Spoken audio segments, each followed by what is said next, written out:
We're on the lookout for sponsors to join us on our incredible journey with Inspired Change with Gunter.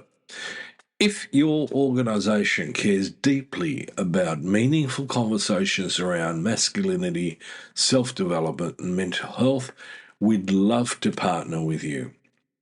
Our podcast has a wonderful, dedicated audience committed to personal growth and positive social change. By sponsoring Inspired Change with Gunter, your brand will connect with listeners who truly value thoughtful discussion and support initiatives that promote real transformation.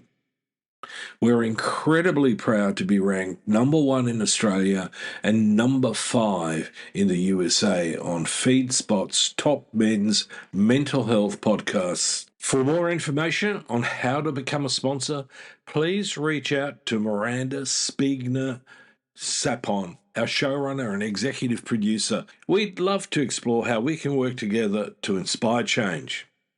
Now, thank you for your continued support, and let's keep inspiring change together. You're listening to Inspire Change, a broadcast that strives to educate, motivate, and empower men to challenge traditions of masculinity.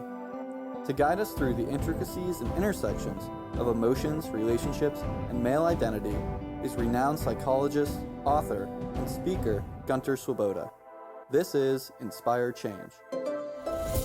Before I begin the actual podcast, I would like to respectfully acknowledge the Gadigal people of the Eora Nation, who are the traditional custodians of the land on which I work.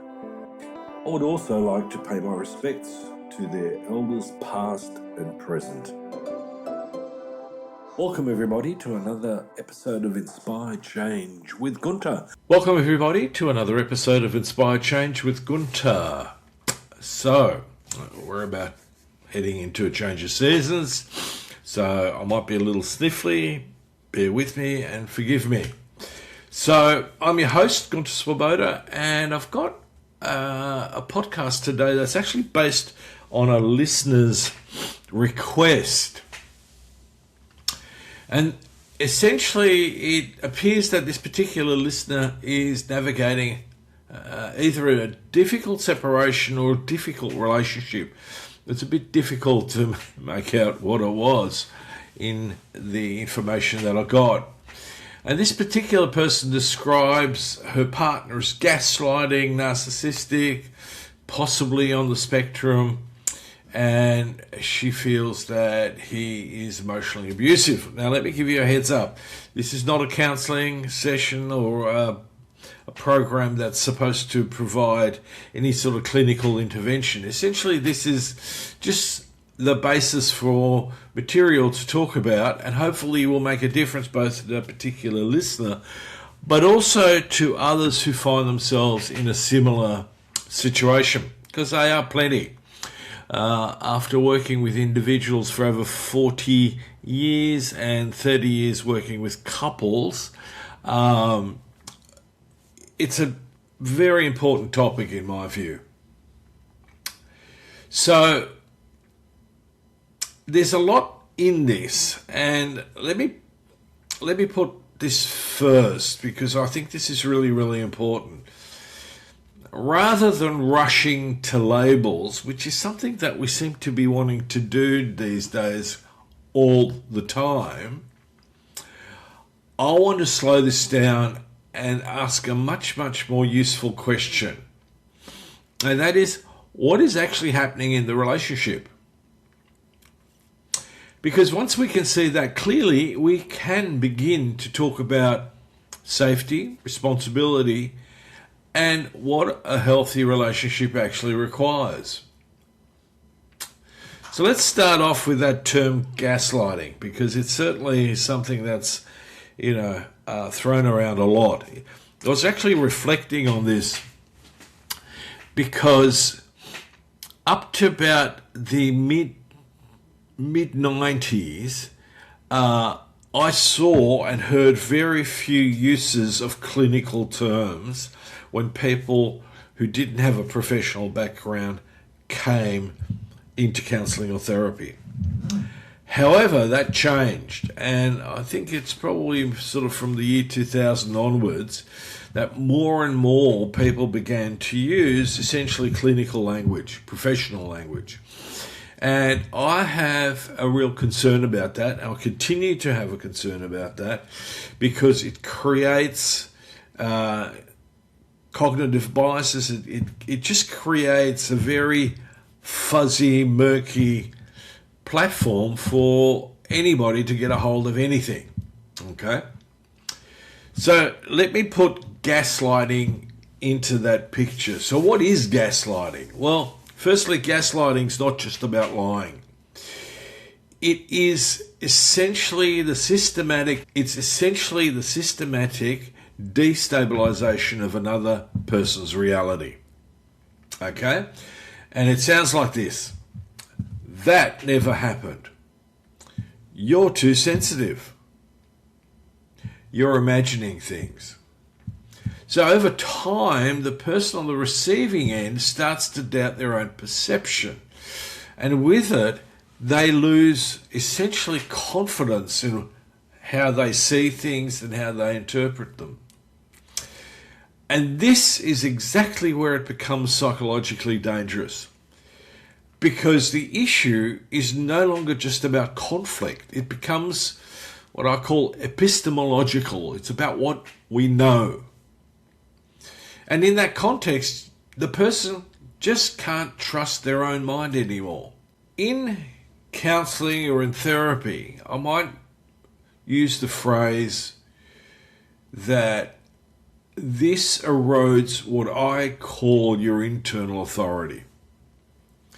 And without that, you can't orientate yourself in the relationship. You're sort of always on the back foot and questioning yourself. And here's the part that often gets missed. Gaslighting is not always a calculated strategy. Sometimes it's simply defensive. Person isn't necessarily aware that that's exactly what they're doing. And it's defensive in the context that often a person cannot tolerate shame, so they rewrite reality to avoid it. The shame, that is. But here's the problem. Impact matters more than the intent. Whether deliberate or not, the effect's the same.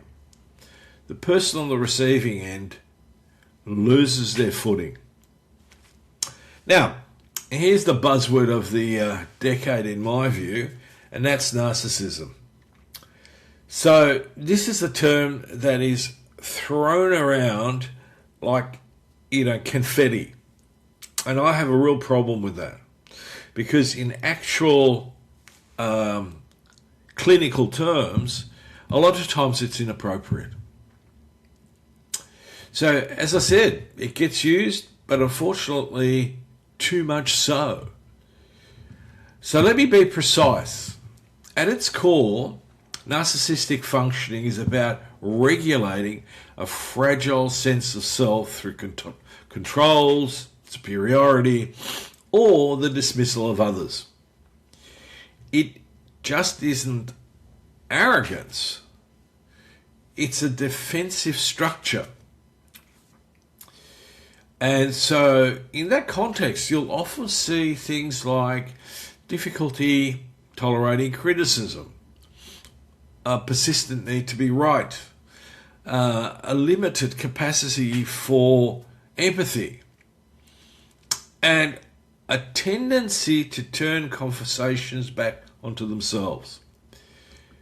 Now, here is where our listeners' situation matters. When narcissistic traits combine with gaslighting, something specific happens. Reality becomes organized around one person's emotional comfort and the other person's emotional discomfort. And that person carries the cost. Now, that's not a relationship. That is an imbalance of psychological power. So let's move on to a couple of other sort of issues that were raised. So let's talk about autism, Asperger's, and misinterpretation. let's address the spectrum question carefully and respectfully. Autism spectrum conditions can involve things like difficulty reading social cues, literal interpretation of language, challenges with emotional reciprocity. But here's the key distinction. Autism does not inherently involve manipulation, coercion, or reality distortion. A person on the spectrum might struggle with empathy, and also in the sense of reading signals. But that is very different from dismissing, controlling, or undermining someone's reality. We have to be careful in this context not to conflate neurological differences with abusive behaviour. Because if we do, we excuse what should not be excused. And we misunderstand what should be understood. So let's add another significant layer into this. And that is the whole masculinity issue. And this widens the lens. Many of these behaviours sit inside a particular version of masculinity, right? So I'm not talking about necessarily Asperger's, ADHD, the sort of neurological type of stuff. What I'm talking about here is the socialization, the masculine socialization. So in this version of masculinity, being wrong is a weakness. Being emotionally uncomfortable needs to be avoided. And control equals safety. And this is what I've described elsewhere as the internalized structure of patriarchy. Not as ideology, but it's a lived habit. When that structure is active, men are not relating. They're managing an image, status, emotional exposure, managing the situation so he doesn't feel small, wrong, or vulnerable. And when that happens, empathy drops out. Because empathy requires you to step out of control and into contact. And for many men, that is precisely what they've been trained not to do. So let's flip this. What's a healthy relationship really about, and what does it require? So let's strip this down to fundamentals. So apart from anything, a healthy, engaged, aligned, attuned relationship requires a commitment to certain values. And I talk about things like love, respect, and cooperation. Now, furthermore, a healthy relationship isn't just built on compatibility alone. It furthermore rests on 4 capacities. Firstly, reality recognition. Both people can acknowledge what actually happened. The second thing is we need to be accountable. Each person would say, I got that wrong. Right? So in my version of things, it's like, can each person take ownership for their part in the problem or in the issue? Now, the third thing is empathy. And it's not just cognitive empathy, i.e. understanding, but allowing the other person's experience to matter. So it needs to be both cognitive and emotional. And fourth, we need to accept that we need to build rapport and repair. The ability to really come back after rupture and rebuild trust. And that comes about through firstly focusing on that issue of cooperation. Without these, you don't have a functioning relationship. You've got a system of coping. Now, here's the hard truth. If one person consistently cannot do these things, the relationship cannot become healthy through effort alone. one person cannot make this relationship work. Because health is not something that you impose or expect or demand. It's something that both people need to enact. Now, where does this listener maybe go with this? Okay, where do they need to stand? Well, in the situation that they're in, the first task is not fixing the relationship. That might sound odd, but it's actually restoring that person, that listener's clarity, their own clarity. And where does that start? Well, it starts here. You need to ask the question, what do I know to be true? Not what I've been told, not what I've been made to doubt, all right? The next question is, what do I actually experience? From there, boundaries become possible. And boundaries are not punishments. They are statements of reality. Things like, this is not acceptable. This is what I need. This is where I stop. And sometimes the most psychological healthy act is not repair. It's disengagement. Not out of anger, but out of recognition. So, in the final minutes, let me make a few points. Relationships can heal, but only when both people are willing to face themselves. So, your relationship with yourself and understanding the ruptures in it and how you can repair that. So, in other words, first point of call is yourself. So, it's also important not to be defensive. Don't defend. Don't deflect. But face. Lean into the issue. And if that isn't happening, then the work shifts from saving the relationship to not losing yourself in it. You know, there's sometimes a situation where, both practically and emotionally, some people are a life support system for somebody else. That's not appropriate. It's a reciprocal thing. We need to nourish each other. So that's where the real change actually begins to happen. And if this has resonated with you, share it with someone who needs to hear it. Remember, one step, one pebble, one ripple will begin to open things up. So if you want to go deeper, especially men, by all means look up my book, Making Good Men Great, Surfing a New Masculinity, the second edition. It's available on my website. To explore how you can move from control to connection and from performance to authenticity.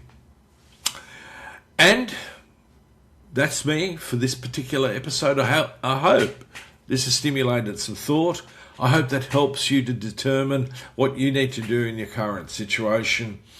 And until next time, this is me signing off. Stay steady, inspired change, and all the very best with your life.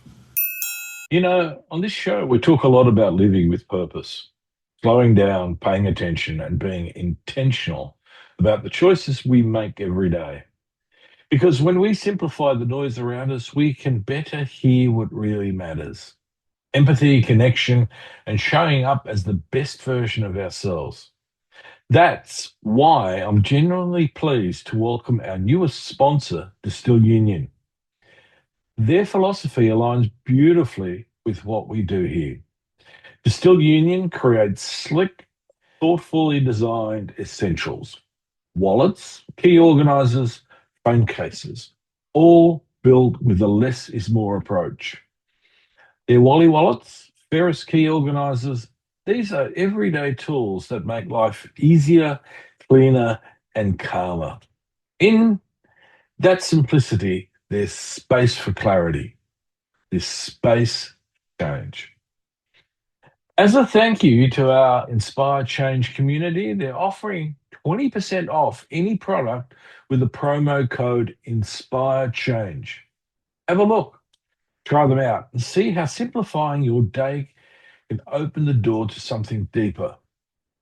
Visit distillunion.com and enjoy 20% off any product with the promo code Inspire Change.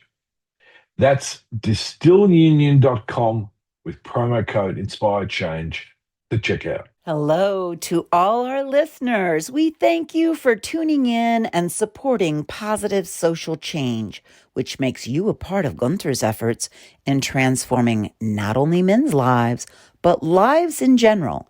And we are grateful that you have joined us. This week, our shout out goes to Pittsburgh, Philadelphia, Altoona, and St. Mary's for bringing Pennsylvania all the way to number 1 on our top 10 USA listeners list. And for our global listeners list, we want to shout out to our listeners in Phuket for getting Thailand into the top 20 for the very first time ever at number 17. Congratulations!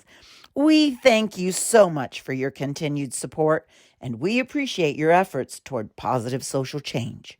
I, Devonna Prinzi, the co-executive producer, and our showrunner, Miranda Spigner-Sapone, sincerely thank you and ask that you please take the time to like, follow, subscribe, and share, as your efforts make a difference to everyone here at Inspire Change with Gunter.